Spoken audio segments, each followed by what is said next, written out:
Well, good afternoon. September now, isn't it? Yeah.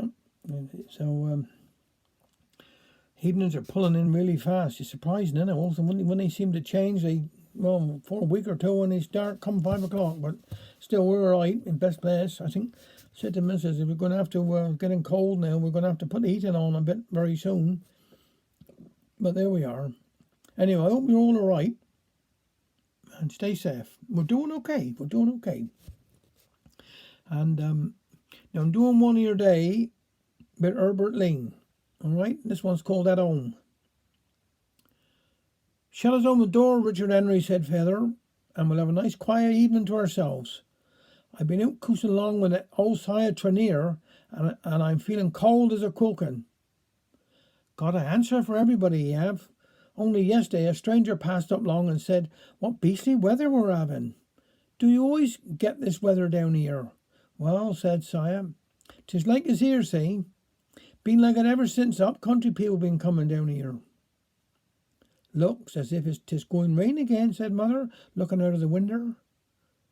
I should think 'twas May month.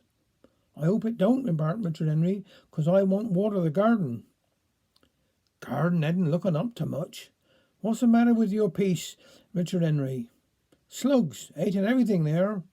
Last night I asked a man what to work up Squire Vivian's, what's best do about it, and he said, put salt up and down the rolls. Well, I did, and when I got down this morning, the slugs was up on their hind legs, dipping the radishes in the salt and eating them.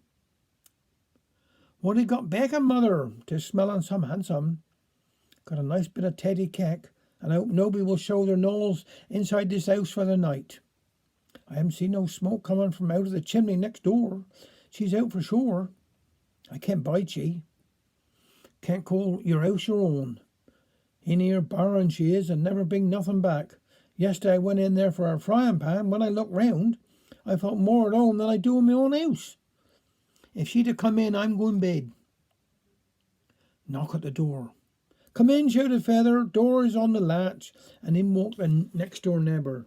Hello, Mrs. Jem, said Mother. Come us in. I'm glad to see. Take us off your hat. We was then talking about it.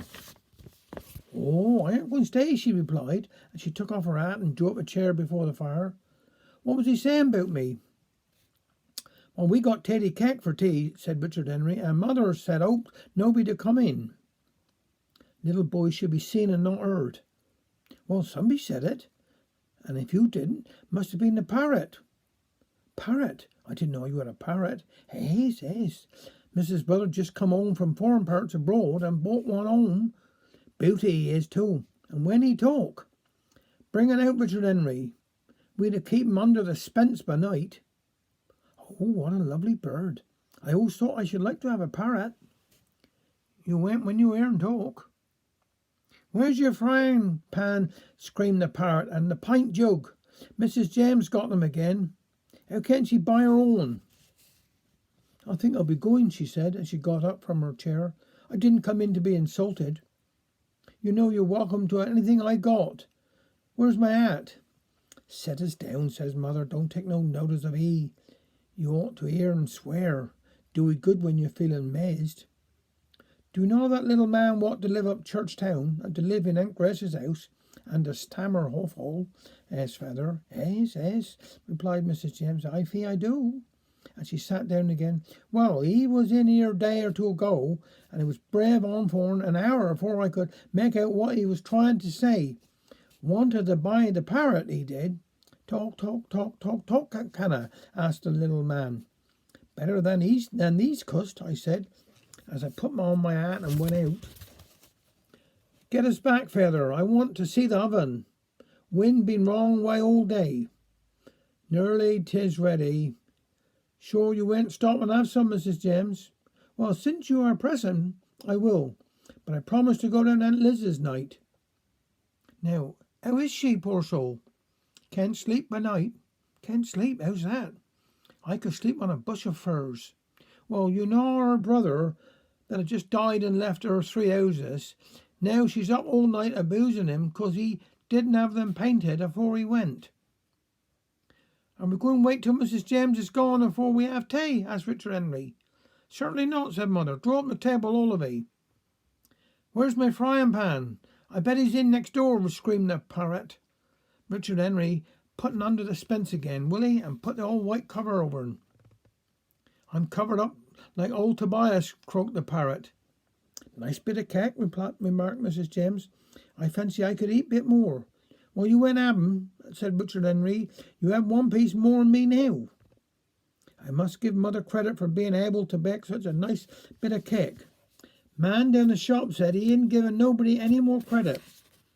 I wouldn't go in that shop again if I could help it, said Mrs. James. He had 2 lots of currants in the window.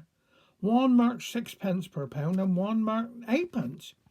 I couldn't see no difference, and when I asked him what was the difference, he said 2pence. Some dear he is too. Last payday I wanted to know how the candles was going up. It's owing to the war, he replied. I wanted to know how couldn't they fight by daylight. Laughed he did. I don't mind being done down, but I aren't going to be laughed at. He ain't bad for putting any notice in the window. Yesterday he had one there saying, a second-hand invalided chair for sale. Suit an elderly lady without worms. 'Tis time for all little boys be in bed. Comes on, Richard Henry, and mind you say your prayers. Can I take the parrot up bed with me? He can say them better than I can. No, you can't, so there. Richard Henry grabbed the last piece of cake and bolted. Have you heard the latest about Tom Tiddlywink? No, what is it? Well, you know his mother didn't want for him to get married, want to keep him as long as she did live. Last night he was out in the outhouse searching round after dark. Mother heard him, she did, and asked him what he wanted. Where's the lantern? Lantern, she said. I didn't know you going courting. I never had no lantern when I went courting. I shouldn't think you did when I looked upon father. He'll never be married, said Mother. He's too shy. I seen him coming up the lane last night, all dressed up he was. So I said, well, Tom, did he see her?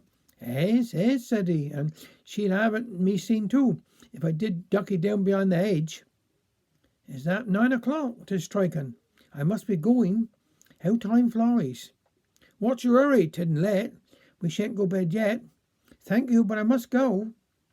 I've had a nice evening, so long, see again. So long, said Mother. Come in any time, as she barred the door.